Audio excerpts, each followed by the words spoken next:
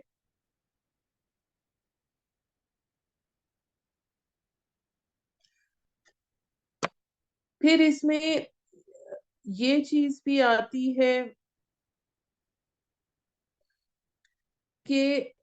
اگر خاوند کو وہ عورت پسند نہ ہوتی اور اس سے چھٹکارا حاصل کرنا چاہتا تو از خود اس کو طلاق نہ دیتا، جبکہ اسلام نے ایسی صورت میں طلاق کی اجازت دی ہے، بلکہ اسے خوب تنگ کرتا تاکہ وہ مجبور ہو کر حق مہر یا جو کچھ خاوند نے اسے دیا ہے اسے خود واپس لے لے اور اس سے خلاصی حاصل کرنے کو ترجیح دے. اسلام نے اس حرکت کو بھی ظلم قرار دیا ہے. اب یہاں پر یہ جو بفاحشۃ مبینہ کا ورڈ آیا ہے، اس کے معنی کھلی برائی سے مراد بدکاری بھی ہے، بد زبانی بھی ہے اور نافرمانی بھی ہے.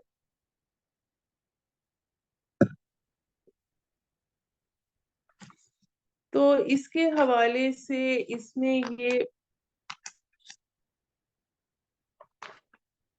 بتایا جا رہا ہے کہ اگر بعض علماء نے اس سے مختلف رائے لی ہیں کہ اگر کسی عورت کی طرف سے کوئی کھلی ہوئی ناشائستہ حرکت ایسی صادر ہو جائے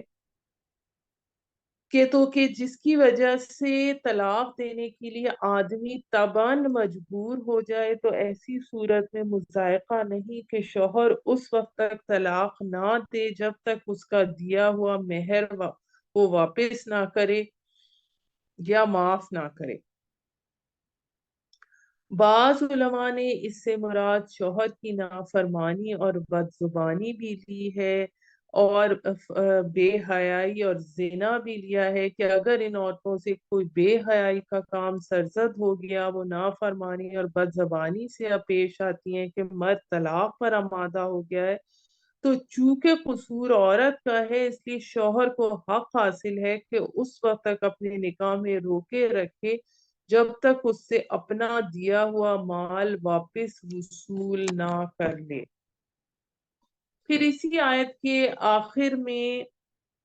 یہ جو بتایا گیا کہ اگر تمہیں کسی وجہ سے اپنی عورتیں ناپسند ہو گئی ہوں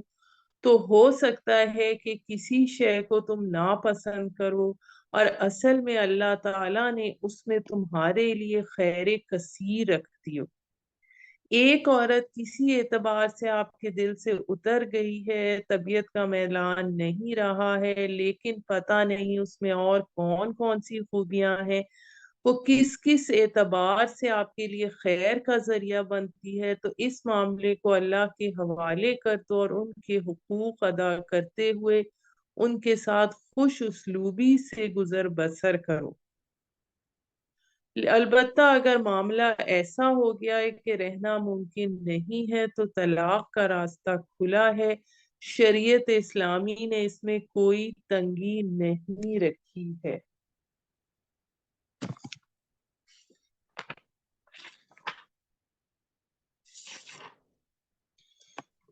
پھر اس کے بعد ہمارے پاس اگلی آیت میں آتا ہے، آیت نمبر 20 میں، اور اگر تمہارا ارادہ ایک بیوی کی جگہ دوسری بیوی لے آنے کا ہو، یعنی اگر تم نے فیصلہ ہی کر لیا ہو تو ان میں سے کسی ایک کو تم نے ڈھیروں مال دیا ہو تو اب ان سے کوئی شے بھی واپس نہ لو. یعنی عورتوں کو تم نے جو مہر دیا تھا وہ ان کا ہے، اب اس میں سے واپس نہیں لے سکتے، کیا تم واپس لوگے بہتان لگا کر اور سری گناہ کے مرتکب ہو کر؟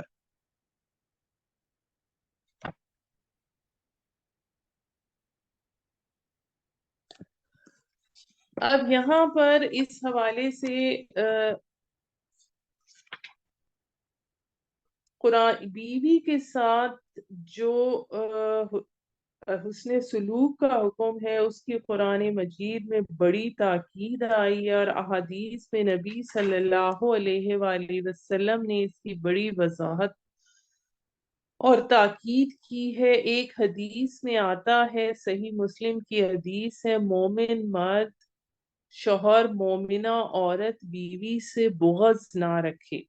اگر اس کی ایک عادت اسے ناپسند ہے تو دوسری عادت پسندیدہ بھی ہوگی۔ مطلب یہ کہ بے حیائی اور نافرمانی کے علاوہ اگر بیوی میں کچھ اور کوتاہیاں ہیں جس کی وجہ سے شوہر اسے ناپسند کرتا ہو تو جلد بازی کا مظاہرہ کرتے ہوئے طلاق نہ دے بلکہ صبر اور برداشت سے کام لے۔ اللہ تعالیٰ اس میں اس کے لیے خیر کثیر پیدا فرما دے گا، یعنی نیک اولاد دے دے گا، یا اس کی وجہ سے اللہ تعالیٰ اس کے کاروبار میں برکت ڈال دے گا۔ لیکن افسوس ہے کہ مسلمان قرآن و حدیث کی ان ہدایات کے برعکس ذرا ذرا سی باتوں میں اپنی بیویوں کو طلاق دے ڈالتے ہیں، اور اس طرح اسلام کے اس عطا کردہ حق طلاق کو نہایت ظالمانہ طریقے سے استعمال کرتے ہیں۔ حالانکہ یہ حق تو انتہائی ناگزیر حالات میں استعمال کرنے کے لیے دیا گیا تھا، نہ کہ گھر اجاڑنے، عورتوں پر ظلم کرنے اور بچوں کی زندگیاں خراب کرنے کے لیے۔ پھر اس طرح یہ اسلام کی بدنامی کا بھی باعث بنتے ہیں۔ اسلام نے مرد کو طلاق کا حق دے کر عورت پر ظلم کرنے کا کہ یہ کہ اسلام نے مرد کو طلاق کا حق دے کر عورت پر ظلم کرنے کا اختیار دے دیا ہے۔ یوں اسلام کی ایک بہت بڑی خوبی کو خرابی اور ظلم باور کرایا جاتا ہے۔ پھر اس کے بعد ہمارے پاس آیت نمبر 21 میں آتا ہے، تم اسے کیسے واپس لے سکتے ہو جبکہ تم ایک دوسرے کے ساتھ صحبت کر چکے ہو؟ یعنی کچھ عقل کے ناخن لو، شعور اور شرافت کا ثبوت دو، تمہارے درمیان دنیا کا انتہائی قریبی تعلق قائم ہو چکا ہے، وہ تم سے مضبوط قول و قرار لے چکی ہیں، یعنی نکاح کے وقت جو ہوتا ہے، اور مرد جو ہے وہ عورت کے مہر اور نفقے کی ذمہ داری لے لیتا ہے۔ پھر اس کے بعد آیت نمبر 22 میں آتا ہے، اور جن عورتوں سے تمہارے باپ نکاح کر چکے ہوں ان سے تم نکاح مت کرو سوائے اس کے جو ہو چکا، یقیناً یہ بڑی بے حیائی کی بات ہے اور اللہ تعالیٰ کے غضب کو بھڑکانے والی بات ہے اور بہت ہی برا راستہ ہے۔ یعنی پہلے جو جیسے ایام جاہلیت میں ستیلی ماؤں کو نکاح کر کے یا بغیر نکاح کے گھر میں ڈال دیا جاتا تھا، ایسے نکاح کو اس معاشرے میں نکاح مقت کہا جاتا تھا، یعنی بہت ہی برا نکاح ہے۔ اور ظاہر ہے کہ فطرت انسانی بھی ایسے تعلق کو ناپسند کرتی ہے، مگر ان کے ہاں اس کا رواج تھا، تو قرآن مجید نے اس مقام پر اس کا سختی سے سد باب کیا ہے، تو کہ یہ بہت برا راستہ ہے۔ اس کے بعد اگلی آیت میں محرمات ابدیہ کا بیان ہے کہ کن رشتوں میں نکاح کا معاملہ نہیں ہو سکتا، یعنی ایک مرد اپنی کن کن رشتہ دار خواتین سے شادی نہیں کر سکتا۔ سبحان ربک رب العزت عما یصفون والسلام علی المرسلین والحمد للہ رب العالمین۔